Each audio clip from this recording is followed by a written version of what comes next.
From the financial and entertainment epicenter of New York City to the sleeping and empty small cities and towns of upstate, which once bustled with manufacturing, mining, and farming. We all know from inspiration, history, and nature, we deserve a return to the success and growth of generations past, a birthright being squandered by corruption in Albany, and the depredations of an insecure, scheming mountebank posing as governor, who loathes both us and himself. As liberty beckoned to enslaved peoples behind the Iron Curtain via American broadcasts after World War II, we now say, believe, rise, and join us. Welcome to Radio Free New York. All right, welcome everyone to Radio Free New York. Kevin Wilson, your host for today. Thank you for joining us, and happy Constitution Day. Yay! September 17th. Yay! And is that Bob Savage I hear on the other line? Let me check. On the other end? Yeah. Yes, it's me. That's you? All right. Welcome, Bob Savage. Thank you for being with us today for this Constitution Day. Great day in American history where we commemorate the signing and the implementation of the U.S. Constitution, as Frederick Douglass said, a glorious liberty document. Yes, it is. It remains glorious 240 years later, whatever it is. But we used to have a Constitution Day dinner around here every year. I don't know what happened to that. Oh, someone should organize one. Why aren't we doing that? Yeah. Oh, come on, Bob. Let's get on it. Do a WYSL Constitution Day dinner. Well, I got an award there one year, a few years back, but anyway, that used to take place at the Diplomat Party House up in Greece. But it looks like it's fallen by the wayside because I haven't heard a word about it. Well, despite that, we still think the Constitution is important here. We still think it's worth talking about. And I posed the question in my title for those of you who are listening online, is the Constitution worth saving? Should we keep the Constitution? Or is it an old, outdated document? It was written over 200 years ago. Should we save that? Doesn't need to be thrown out. Worse than that, Kevin. It was written by white slave, holders and oppressors. Yeah, that's the question. White supremacists in today's terms. Yeah, I hear that argument coming from the far left occasionally, like because of the people who wrote the Constitution, because of the institutions that existed at the time, including slavery, that it is no longer a document that is relevant to today's time. Well, all those statements I just made are with tongue firmly planted in cheek because none of those things are true. I mean, well, it's true that the Constitution was drafted with the participation of people who were slave owners at the time, but in most circumstances reluctantly. And in any case, it's not an organizing principle of the country, notwithstanding the lies being promulgated in public schools these days via a thing called the 1619 Project. Oh, yeah. I mean, well, I should do a whole episode on the 1619 Project. Yes, you should. Yeah, because that's what I studied in college was actually American history and then specifically African American history and the institutions of slavery in the antebellum era and the Reconstruction era. That's mostly what I studied in college. And when I read the 1619 Project, I think they get so much wrong about the emergence of capitalism. How slavery was preserved as an American institution through the state and not through the business class, and how we end up progressing from the racial politics of the 17th century up through today. There's a lot to get wrong about that. And Bob, I need to do a whole show on that. Yeah, I think it's a worthwhile thing because it is being pushed to our kids in school these days, as opposed to hard life skills, reading, arithmetic, true American history, the classic literature. None of that's being taught. Instead, it's all this social emotional stuff.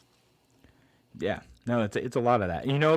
Though on this show, I'm not afraid to ask the tough questions, right? I don't want to take that question for granted, right? We shouldn't take for granted, is the Constitution outdated? So let's just not hand wave that away and say, of course it is. No, let's talk about why the Constitution is still relevant, why the Constitution still protects our liberty and protects the liberty of all people, and why we need to continue making sure that we have constitutional government. Because I look at the Constitution and I think, here's a system made by imperfect people and it recognizes the imperfection of the leaders that we bring into office and creates controls to make sure that they is much more difficult for them to become despotic and for them to be able to steal our liberty.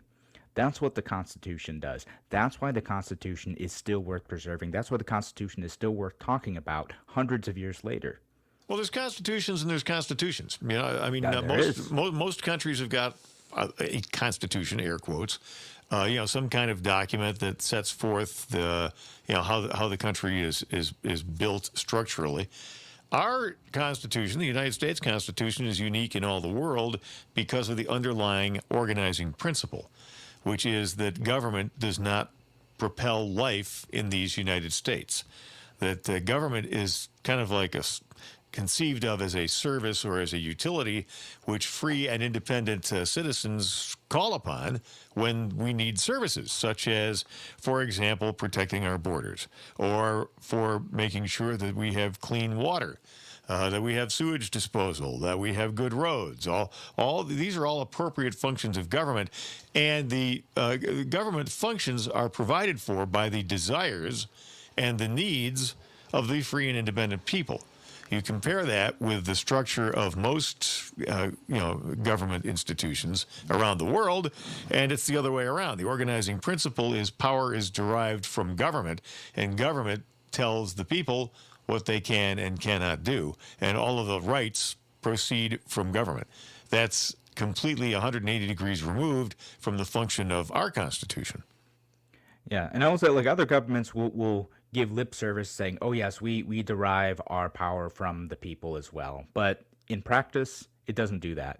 In the writing of many other countries' constitutions, it doesn't actually give voice to people, doesn't explicitly acknowledge the intrinsic rights that they have, that government doesn't have rights, that people have rights. Government has powers that are specific and enumerated. That's what the U.S. Constitution does. And I know we have a few minutes left, but I'm going to read off the preamble, too, because it sums up exactly what you said, Bob. It says, we the people of the United States, it's not we the government, as we the people of the United States, in order to form a more perfect union, establish justice, ensure domestic tranquility, provide for the common defense, promote the general welfare, and secure the blessings of liberty to ourselves and our posterity, to ordain and establish this Constitution for the United States of America. Yeah, now it's very interesting that I was following along here with my pocket Constitution, which you can get, by the way, by sending us a stamped self-addressed envelope to Constitution, WISL Box 236, Avon, New York 14414. Look at the way that whole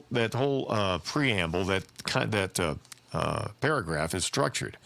It's all directed towards the needs and desires of a free and independent people. What are we providing for? Common defense. Of government? No. Of the citizens. Promote the general welfare. Of who? The citizens. Secure the blessings of liberty to ourselves and our posterity. That would be ourselves and our butts. Oh, no, I'm sorry. That's ourselves and our posterior. I'm sorry. Do ordain and establish, we, the people, do ordain and establish this Constitution. Not coming from some authority figure. Yeah. No, and at the time, too, it was revolutionary to say, like, this is a movement that's coming from the people of a country, not the divine right of kings. They used to say, like, well, God has made me king, therefore I can do whatever I want without limitations in most cases. And that's what's the norm for government for thousands of years. In this, taking on the ideas of the Enlightenment, taking ideas from other forms of governance that started to work well, building on the Articles of Confederation, building on ideas from actually the Iroquois Confederacy, which is a really interesting history to dive into one day too, and building on other documents that limited the power to government, like the Magna Carta. The Founding Fathers built a system of government that was far more representative, not perfect. And there are changes to the Constitution that happened over time, including the Bill of Rights. Not perfect, but gave us a system to protect individual liberty and to build a functioning republic. Yeah, well, functioning, that's up to us now, isn't it? It is. And, you know, we have that. It doesn't happen on its own. No, it does not. It's wow, man. Somebody's making a lot of noise outside that window. Sorry about that. We had the great quote from Benjamin Franklin at the conclusion of the Constitutional Convention. He was asked, "What have you wrought?" And he answered, "A republic, if you can keep it." And again, another quote: "The price of liberty is eternal vigilance." That means, having a country like this, Kevin, is kind of like having a marriage. You can't just. It's not like something that you buy and you put it on the shelf and you say, okay, there, look. See, I've got a brand new a chainsaw. And there it is. And anytime I need it, I just yank on that rope and hopefully it starts up and does its job. No, you have to work to maintain it because it's constantly under attack from natural and man-made causes. So you have to watch for that and you have to fix that. And boy, are we under attack now. That's right. And again, that's why I want to do this show. I don't want to take these questions for granted. There are attacks on the Constitution. The Constitution is worth saving, and we need to make bold arguments for keeping the Constitution and making sure that we can protect our liberty. So that's what we're going to talk about the rest of this hour. Again, thank you so much for joining us here in Radio Free New York. We'll be back in just a few minutes. Send a shout out down the network line to our fine affiliate stations. John Tickner and his crew there up at WACK Newark, 1420 AM, 96.9 FM. They just added a little while ago. And down in the Twin Tiers of New York and Pennsylvania, The Patriot, WENY, 1230 Elmira, 1450 Corning, and a series of other FM frequencies as well. Your business relies on computers and technology to operate. Slow, unreliable networks and servers can cause unplanned downtime and affect your bottom line. The experts at SimpleTech Innovations are here to help. Their preventative maintenance program ensures that your computers and network are kept up to date and monitored for any issues, keeping your business running smoothly. They also help clients achieve HIPAA, PCI, and New York State cybersecurity compliance to keep your network safe and secure. Whatever your business IT needs are, SimpleTech Innovations should be your first call. They've won the Best in Rochester 8 years in a row and have an A+ Better Business Bureau rating. Call them today for a free consultation at 585-200-3182. That's 585-200-3182. SimpleTech Innovations. Escape from the everyday to a getaway at Woodcliff Hotel and Spa. Woodcliff features elegantly appointed accommodations, creative cuisine, themed suites, full-service spa. Elan and is Rochester's best venue for outdoor wedding receptions overlooking the city skyline. Woodcliff Hotel and Spa, where the experience is extraordinary. Located in Fairport, call 585-381-4000 or visit woodcliffhotelspa.com. A reminder from Abate Monroe County. American bikers aim toward education. Distracted driving is dangerous, so pull over and eat. Don't try to read your mail and newspaper, and stay off your cell phone. Make a mental note to be more alert, making it a habit to expect the unexpected. Remember to look twice. Save a life. Train yourself to watch for motorcycles which are harder to see. Join Abate, and your family will be protected with a free $4,000 accident policy. Ride safe. Ride free. Ride often. Abate. If you ride with us. Google Abate Monroe County. Why do businesses choose to move their website from Wix and Squarespace to SimpleTech Innovations? Maybe it's their excellent customer service or attention to detail. Maybe it's their ability to give a truly customized solution. Or perhaps they just like the fact that SimpleTech is a local small business that builds great relationships with its clients. Whatever the reason may be, you can rest assured knowing that the local team at SimpleTech has your best interest in mind when building or updating your website. They're hands-on and love helping customers achieve their goals. But don't take my word for it. They've won the Best in Rochester 8 years in a row and have an A+ Better Business Bureau rating. If your website doesn't match your dreams or isn't achieving your goals, give the professionals at SimpleTech Innovations a call today for a consultation at 585-200-3182. That's 585-200-3182. SimpleTech Innovations. You're listening to Radio Free New York. Real quick, Kevin, before we get back into it here, I promised a public service announcement, if you'll indulge me real Absolutely. quick. The Ontario Rod and Gun Club is going to present the Joseph DeVito Memorial Trap Shoot this Saturday. All proceeds go to the 2020 Veterans Fundraiser. Bring your own shotgun and ammo. And that will be at the Ontario Rod and Gun Club, 2523 Trimble Road in Ontario. And you will be benefiting by your participation. Veterans Outreach Center of Rochester, fantastic organization. Their mission is to provide comprehensive resources to current and former members of the U.S. Armed Forces. American Legion Riders, they're from Williamson. The American Legion Riders provide food boxes to veterans and their families throughout the year. And the Ontario Rod and Gun Club Veterans Beneficiary Fund. That's a source to be able to purchase materials to make needed repairs and improvements to veterans' personal homes. So again, that's at Ontario Rod and Gun Club this Saturday, the 19th. And let's see, shooting sports raffle, silent auctions, 9:30 to 4:30. There will be lunch, a barbecue dinner, and all kinds of fun stuff going on out there. They do a great job. Thank you, Kevin. Yeah, no, sounds like an awesome event. Glad we took the time to do a PSA for that. Thank you, Bob. All right, but so make sure you check remember that our out. veterans. I'm telling Absolutely. you, more than ever. Absolutely. So this sounds like an awesome event to support our veterans and support great organizations. So appreciate you making the announcement. Appreciate everyone who's organizing that event. That sounds great. All right, so we'll talk about the Constitution, though.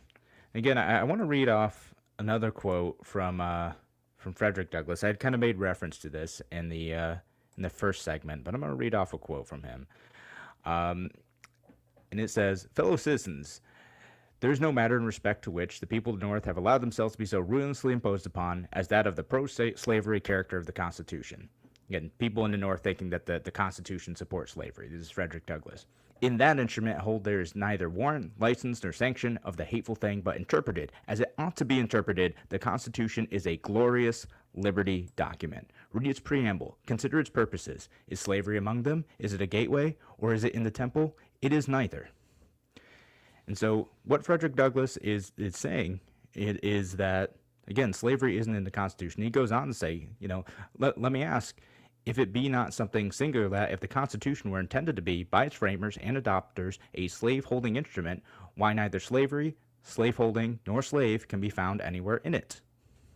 Yes, it's a great point. And by the way, this is in violent conflict with the 1619 Project that we talked about earlier in the program. And one of the premises of that, which is that, slavery was the raison d'etre of the United States of America. That's the country was allegedly formed. It was created to be a repository for the institution of slavery in the New World, that's crap. I gotta say, it's ridiculous. There's no evidence for that at all. There's no historical proof for it, and that's a politically charged and motivated statement. No, it is. Again, if you look at the complex debates about that, like I'm not trying to totally clear the sins of the founding fathers for participating in slavery in any way. It was a horrible, horrible institution that dehumanized people and treated them as chattel, treated them as property. It's terrible. What Frederick Douglass is arguing here, and this is back in the 1850s, is that the character of the Constitution itself leads people towards respecting the liberty and humanity of all individuals, including African Americans at that time, who were considered by so many people to be less than human. And Frederick Douglass saying, look, it's right here. If we follow our own rules that we've laid out for our government and our principles, we need to eliminate the institution of slavery. And of course, we didn't get that fully until the 13th Amendment. There was an amendment to the Constitution that explicitly outlawed the practice. And again, clarifying the rights of citizens in the Constitution was incredibly important. And in fact, immediately after the Constitution was ratified on September 17th, there's already amendments that were starting to take shape and take place. Yes, and the concern of George Mason was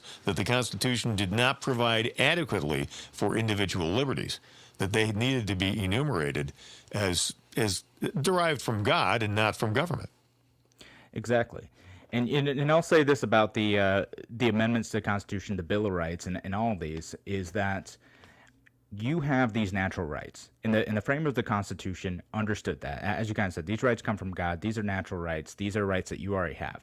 What the amendments to the Constitution do is they acknowledge those rights and then set restrictions on government to violate those rights. They do not give you these rights. The First Amendment doesn't give you the right to free speech. The Second Amendment doesn't give you the right to bear arms. You already have those.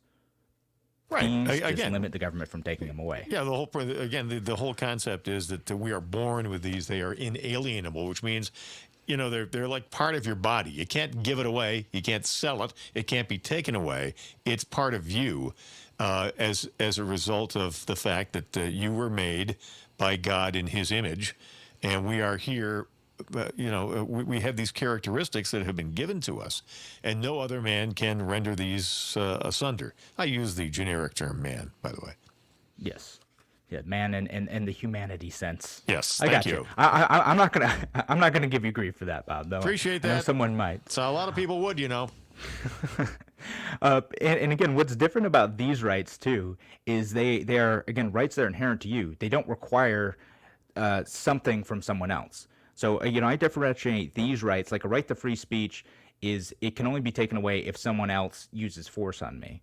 Whereas when progressives talk about something like a right to health care, I don't think that you can have a right to something that requires labor or property or money from others. Like, it might be a good idea. We can debate whether it's a good idea, but do you have a right to do something? No, that's totally different. No, you have a right to be secure in your personhood, in your liberty, in your property.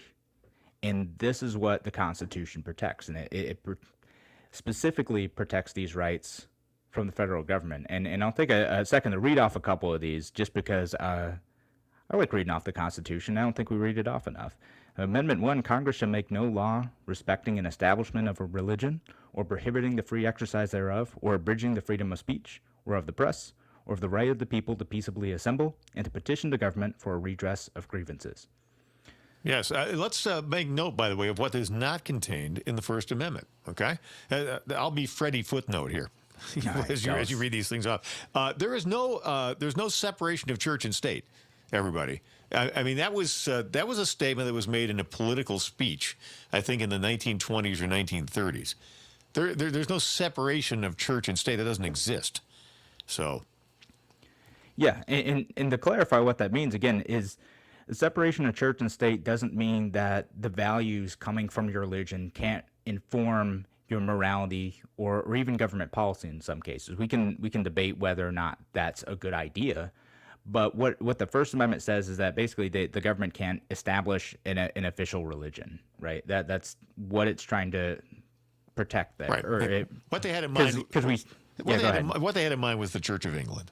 Exactly, and that's what I was about to go to. They had the Church in England in mind when they were looking at this. Like the American founders did not want to see that happen here, and what's happened in many other countries too, where they have an official religion of the state. Other religions are prohibited.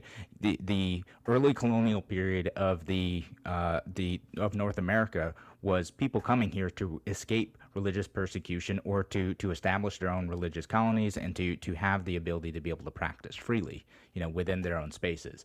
And that was something, the values informed by escaping the Church of England and other areas of Europe and making sure that you're able to practice that without interference from the federal government was incredibly important and a liberty that we still make sure we protect today.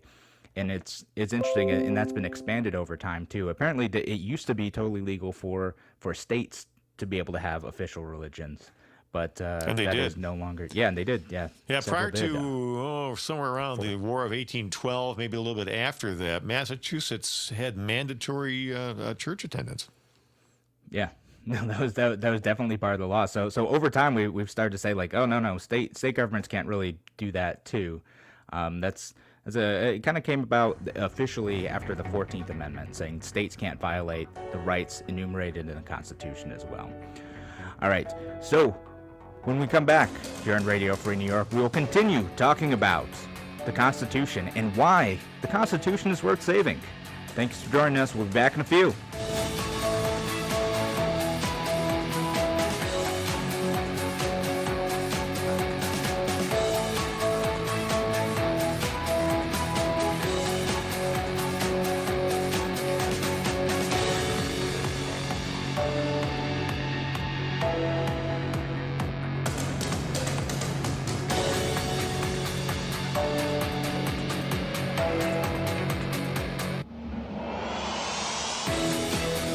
They're riots, not protests. AM 1040 Avon Rochester, FM 92.1 Rochester, and FM 95.5 Spencerport. Here's the latest forecast from the News 10 NBC Weather Center for today. We'll see plenty of clouds around the region, maybe a brief shower, cold front coming through. Winds will switch to the north today. It will be much cooler out there. We'll see temps only in the 50s and low 60s through the afternoon. Tonight, clearing skies will drop back into the 40s on Friday. A return to some partial sunshine, temps near 60. I'm Rich Cornelia on WYSL. At Victor Chevrolet, we want you to know we're here for your transportation needs. Our factory-trained specialist in the Victor Service Department can expertly handle any repair. Our concierge service can arrange for pickup and delivery of your vehicle if you choose. We're here for repairs, maintenance, inspections, warranty work, and recalls. Victor Chevrolet can help no matter where you bought your car or truck. And if you need a new vehicle, Victor can sell you a car virtually on our website, victorchevrolet.com, or at our store. Call 869-6196. Trade-ins, financing, leasing, they're all available remotely and at your convenience. We're here to fully serve Chevy customers in Victor, Canandaigua, Macedon, Fairport, and throughout the Metro and Finger Lakes. Depend on Victor Chevrolet, here for you with sales or any service issue, no matter where you bought your vehicle. Give us a call at 869-6196 or visit victorchevrolet.com. You can depend on the team at Victor Chevy for all your transportation needs, now and in the future. Because your future is worth it. MGM Associates Insurance. Proudly serving the region since 1984, MGM can meet your coverage needs, ranging from home, condo, and auto, all the way to specialized policies for business, workers' comp, to limo and taxi insurance, and coverage for tech professionals like IT specialists. They can also help lead you through the confusing maze in the new world of health insurance coverage and options.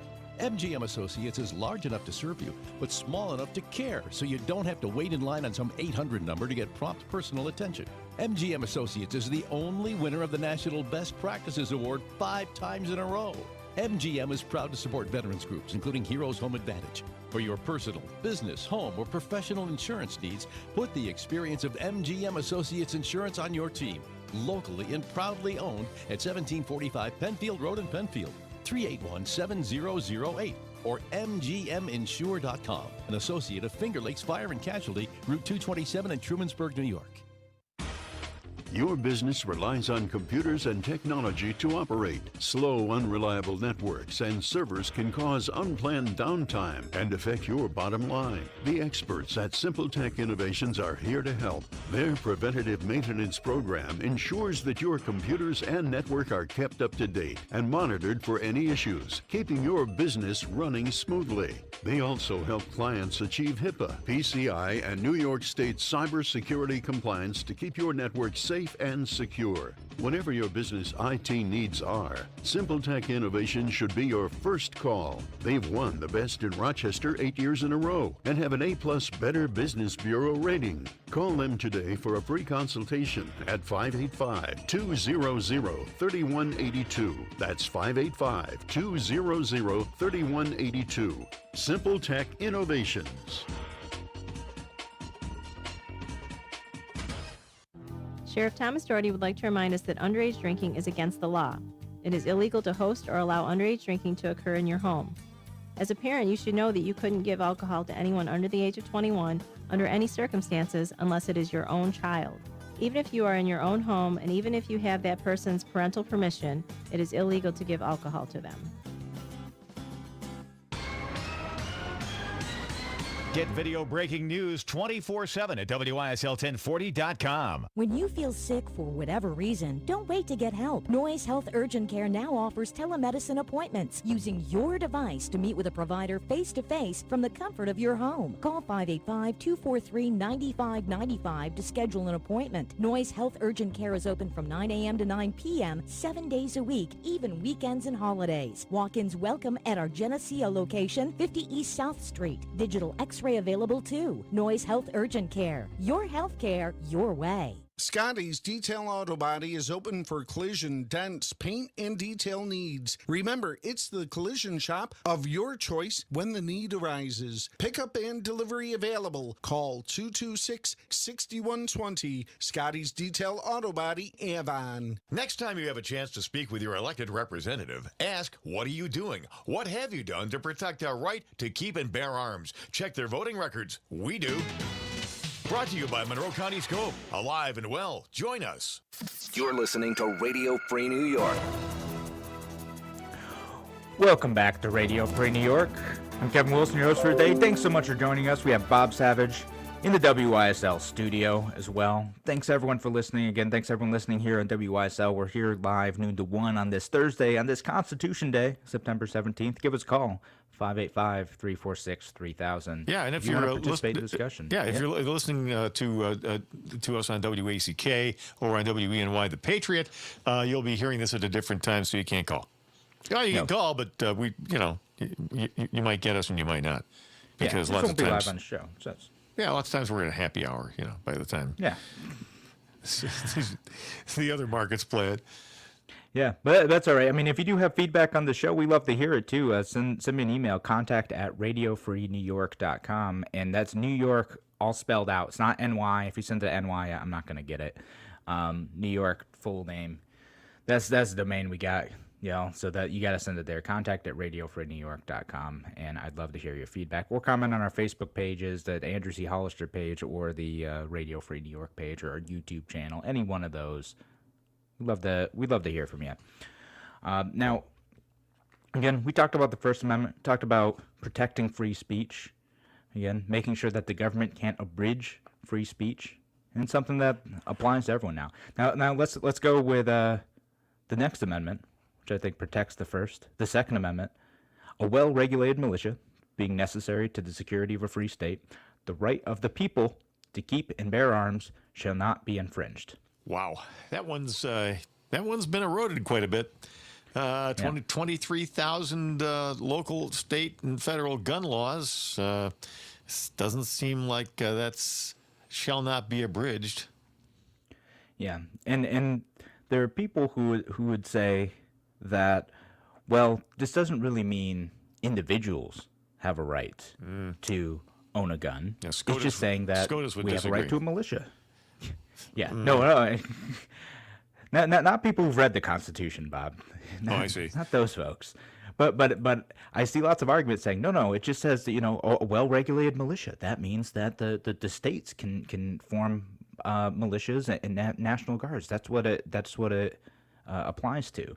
And what's interesting, the history of that type of argument really goes back to the antebellum South, where the southern states felt that they could deny the right of the people in their states to own firearms, and that they should have state militias in order to be able to enforce slavery in the pre-Civil War era, and to suppress the rights of Black Americans who are now free in the post-Civil War era. And that's a lot of where that argument came from. And seeing those debates where they're saying, no, Black Americans do not have the right to own firearms. We have a right to, the states have a right to deny the right of individuals to own firearms, was part of where that argument ended up coming from. To keep firearms out of the hands of African Americans. Yeah, so exactly. So basically, what you're talking about is all this militia argument all originated with Democrats, because Democrats were the ones who were primary. I heard you chuckling there. Democrats are the ones who are concerned about the political and physical power being deposited in the hands of blacks. They didn't want that. Yeah. They did, and like the black codes that were passed in the Civil War era explicitly tried to prevent the freed slaves from being able to own a gun, to defend themselves, to defend their property. And my goodness, they definitely needed it at that time. They needed the right to defend themselves, and the former slaveholders, the big government Democrats in the South at the time, wanted to prevent them from doing that. And they would quibble with the idea of, they like to ignore the second part of the Second Amendment that says the right of the people to keep and bear arms shall not be infringed. The people means all of us. The people who established the Constitution, all of us Americans, anyone living here, should be able to own a firearm, and the only way that right can be taken away is through due process. That is the only way it can be taken away. Yes, and then also there's the interpretation of the Second Amendment. What does the word regulated mean? Regulated is not referring to, it's talking about training. It's talking about competence with the use of firearms. A well-regulated militia being necessary to the security of a free state. In other words, if we have the OK Corral going on with every yahoo's waving firearms around, flintlocks in that era, that's not going to be a safe thing. And the dominant language, the modifiers are all the language about the well-regulated militia. The root of the sentence in the Second Amendment is the right of the people to keep and bear arms shall not be infringed. That's pretty unequivocal.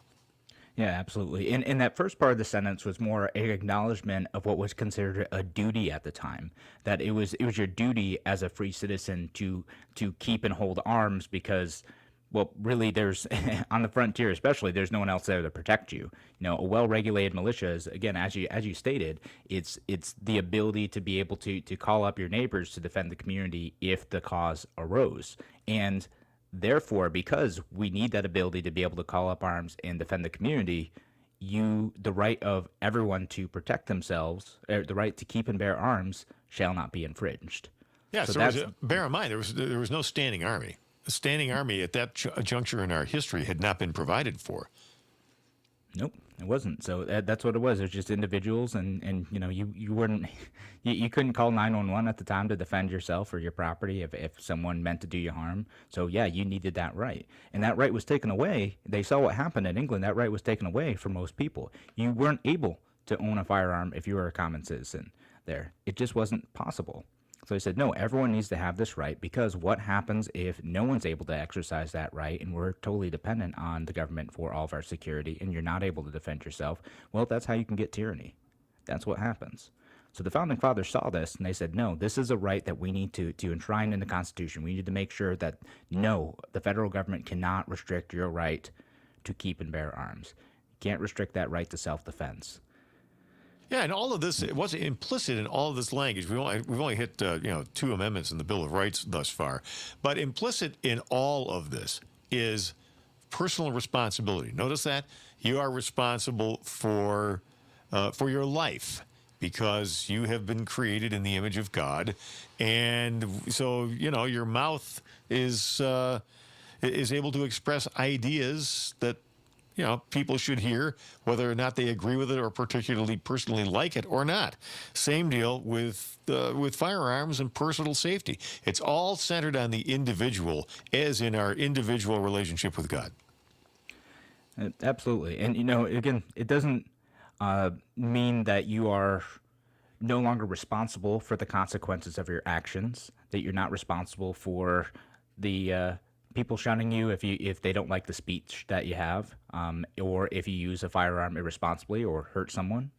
No, I mean that you're still, the moment you start violating someone's rights, that's where some intervention is necessary. Your rights no longer extend to that. But yeah, making sure that there were restrictions on the government to be able to infringe on our right to speak freely or to defend ourselves were incredibly important to the Founding Fathers because of their experiences, of what they saw the King of England do, what they saw citizens in other countries experience. They were learning from the despotism that they saw around the world and trying a bold experiment in individual liberty, one that was incomplete at the time, for sure, 100%. Yeah. But by the way, the very existence of the Bill of Rights is a testament to that incompleteness. And I think it's just real quick here, Kevin, if I could, I just want to go back to the kind of the preamble to the Bill of Rights, which has revealing language in it. And this is in the Congress of the United States, begun and held at the city of New York on Wednesday, the 4th of March, 1789. The conventions of a number of the states having at the time of their adopting the Constitution expressed a desire, in order to prevent misconstruction or abuse of its powers, that further declaratory and restrictive clauses should be added. Restrictive in what way? Restrictive of the actions of government, and as extending the ground of public confidence in the government will best ensure the beneficent ends of its institution. That's I don't know why that's not quoted more often, because it's very clear what the intent is there.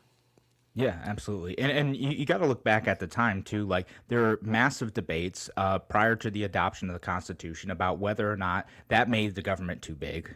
Imagine that at the time, whether the Constitution gave the government too much power, and whether or not we need to clarify where the people retain rights. And you can see some of those debates playing out in the Federalist Papers and the discussions, happening throughout newspapers in the country outside of that as well. Where should the government have power? Where should the government have restrictions? And do we need to explicitly state the rights of the people? We'll be back for one more segment of Radio Free New York, talking about the Constitution for Constitution Day. Thank you so much for joining us. We'll be back soon.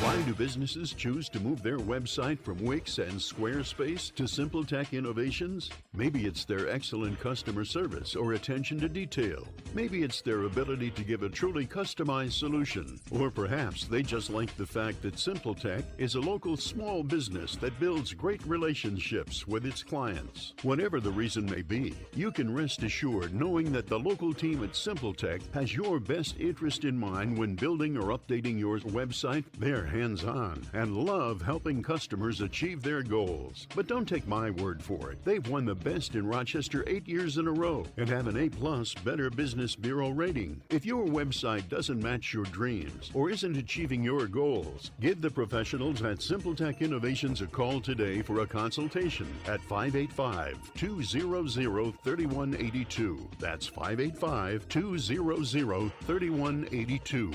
SimpleTech Innovations. If you're looking to market and grow your business, make new business connections, and give back to the community in a meaningful way, consider joining the Greece Regional Chamber of Commerce. We're the largest suburban chamber in Monroe County, and we offer networking, education, marketing, insurance, and advocacy. You do not need to live or work in Greece to join. Our members come from throughout the region. In short, we're better together, and together, we're moving business forward. Visit greecechamber.org or call 585-227-7272 to join today. A reminder from Abate Monroe County. American bikers aim toward education. Distracted driving is dangerous, so pull over and eat. Don't try to read your mail and newspaper, and stay off your cell phone. Make a mental note to be more alert, making it a habit to expect the unexpected. Remember to look twice. Save a life. Train yourself to watch for motorcycles which are harder to see. Join Abate, and your family will be protected with a free $4,000 accident policy. Ride safe. Ride free. Ride often. Abate. If you ride with us. Google Abate Monroe County. Your business relies on computers and technology to operate. Slow, unreliable networks and servers can cause unplanned downtime and affect your bottom line. The experts at SimpleTech Innovations are here to help. Their preventative maintenance program ensures that your computers and network are kept up to date and monitored for any issues, keeping your business running smoothly. They also help clients achieve HIPAA, PCI, and New York State cybersecurity compliance to keep your network safe and secure. Whatever your business IT needs are, SimpleTech Innovations should be your first call. They've won the best in Rochester 8 years in a row and have an A+ Better Business Bureau rating. Call them today for a free consultation at 585-200-3182. That's 585-200-3182. SimpleTech Innovations. Radio Free New York.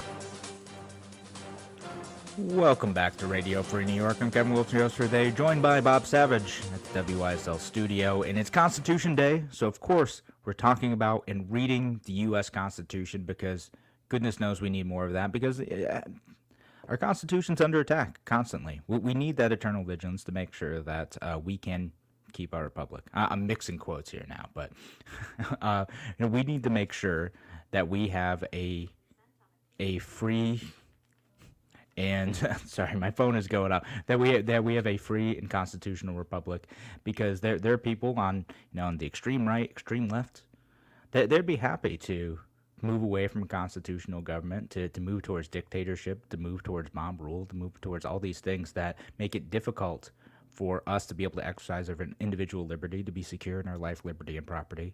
And we need to continue discussing that. And again, not keep any of these questions about the Constitution not to take them for granted. Well, yeah, and it's also important to realize, too, Kevin, it's a great point, that when we say that the Constitution's under attack, that doesn't mean that politicians are standing on a soapbox and saying, the Second Amendment needs to go away yesterday. Really what they're talking about is just, chipping away at it a little bit, with this little law and that little practice. And the ones most frequently under assault are the First and Second Amendments, but also, the 10th is as well, and the 4th. Any provision of the Bill of Rights that you want to point to is constantly at odds with the natural inclination of government, which is to consolidate power. And there's a million arguments that are advanced, to accomplish that. And you should be dear listener, should be very suspicious anytime somebody starts talking about the Constitution in terms of it's antiquated, it was, drafted by imperfect people. Imperfect, I mean like vile type people. Obviously, it was drafted by imperfect people because all people are imperfect, but I'm talking about people with evil intent. That's just not true. So that's what you have to be vigilant against, because it's not going to be ripped out of our hands violently. It'll just be eroded drip by drip. Yeah, it's not going to be people being like, yeah, let's repeal the second. I mean, you get a couple of those, but that's not what mainstream politics looks like. It looks like, well, let's make an exception here or there, or, well, this isn't really applying in this case, and we see that with the Second, we see that with the Fourth Amendment, the right to be secure in your papers in person from on warrantless searches. We're just taking metadata from your cell phone. Oh, fine. We're just reading some of your messages and just looking for keywords that might be dangerous to protect you. No. The Fourth Amendment says that we have to be secure in our papers and persons. We got Fifth Amendment too, due process. All these will be under attack in small little ways. And if we're not vigilant, suddenly these amendments don't mean anything anymore. These rights no longer apply because the government is now in practice no longer following those. In getting those rights back, making sure that the restrictions are put back in place for government is much, much more difficult than preserving them in the first place. Not to say impossible. Let's go to the phones right now. We have Eric from Allegheny County giving us a call on Radio Free New York. Hey, Eric. Thank you, gentlemen. Great show. I think this new recent decision by the federal judge in Pennsylvania is a really big deal. It addresses constitutional issues. If you guys covered this already earlier this week, forgive me. I was not able to listen all the time, so just jump in and interrupt if I'm going over old ground. But this is a recent judgment from a Pennsylvania federal judge named Stickman, and his judgment says, I'll get right to the meat and potatoes. It says the declaratory judgment says, 1, that the congregate gathering limits imposed by the governor's, it says defendant, by the defendant's mitigation orders violate the right of assembly enshrined in the First Amendment. Number 2, that the stay-at-home and business closure orders of the defendant by the defendant violate the due process clause of the 14th Amendment. And number 3, that the business closure components of the defendant's orders violate the equal protection clause of the 14th Amendment as well. So we have 2 violations of the 14th Amendment cited by this judge in his recent decision, 1 violation of the First Amendment, and he's speaking in very broad terms. He's not saying this decision only applies to this or that. He's speaking very broadly, so I would argue it could also apply these concepts and precepts to the mask issue as well. But for the businesses that are struggling right now and listening to this broadcast, look into this decision. Use this if you're going to go to court. This is huge. This is a federal court case that should be binding on the states. Many other cases are, and so this one should be as well. The states should honor this federal decision, and New York should mitigate and ramp down its aggressive approach, so to speak. Part of the reason I'm calling, kind of now, it's an important time because I've heard through the grapevine, so to speak, from reliable sources locally that you guys would know, that some local sheriffs are starting to get aggressive and ramping up, threatening to unilaterally revoke the business license of any business that might be having more than 3 people inside, or maybe the employee pulls his mask down to get a breath of fresh air. Very aggressive stance being ramped up by some local sheriffs. So very important now that we hold their feet to the fire. We respectfully require they do the right thing, because all they have left is us. The left doesn't like them, certainly. They want to defund the police. Don't lose the support of the people out in conservative, God and country America by coming down hard on small-town mom-and-pop stores that are just trying to make a living. Yeah, when the Wegmans and Lowe's and Home Depot are jammed every Saturday and every Sunday. Good call, Eric, and very apropos to Constitution Day. That, by the way, that is an excellent ruling. Judge Stickland, I think it is. He's a Trump appointee, I'm pleased to point out. And it's a great decision, and it is going to have far-reaching consequences. Yeah, no, and thank you again, Eric, for bringing that up, because good timing, by the way. Great segue, because, again, this is exactly what we're talking about, right, is we start to make these exceptions to the Constitution. We start to make these exceptions to, well, maybe you don't have the right to assembly here in this situation. And, you know, look what we get. And again, it is destroying businesses. I want people to find a way to stay safe in these situations, but what we look at is, again, at these arbitrary government rules where they can dictate who we can gather with and when and how and how many. No, that is a dangerous encroachment on government. And in New York State in particular, we have, you know, Governor Cuomo, who has basically unlimited power, you know, through April to be able to set the terms of what the law is in this area. You know, that is... We're you know, past the precipice at this point. So we need to make sure that us, the people, the voters of New York State, are calling out when the governor imposes unconstitutional law, when our sheriffs are enforcing unconstitutional law. We need to do both of that all the time. We need to be, again, eternally vigilant in that, because once these rights get taken away, once we establish the precedent of this is what the government can do, and what's to stop the government from extending these rules, extending the justification underlying the some of the COVID rules that are arbitrary and not based in any data whatsoever. What's to take them from extending that argument to assembly when we're challenging their authority? Well, yes, and let's all bear in mind that the government has an overwhelming advantage when it comes to the use of force to cause compliance to its directives.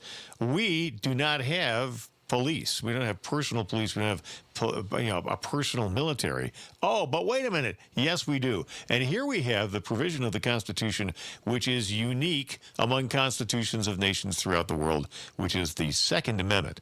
The purport behind that, of course, was to keep government in line because you're going to have a well-armed population. And boy, there are sure members of government who would like to bring that to an end.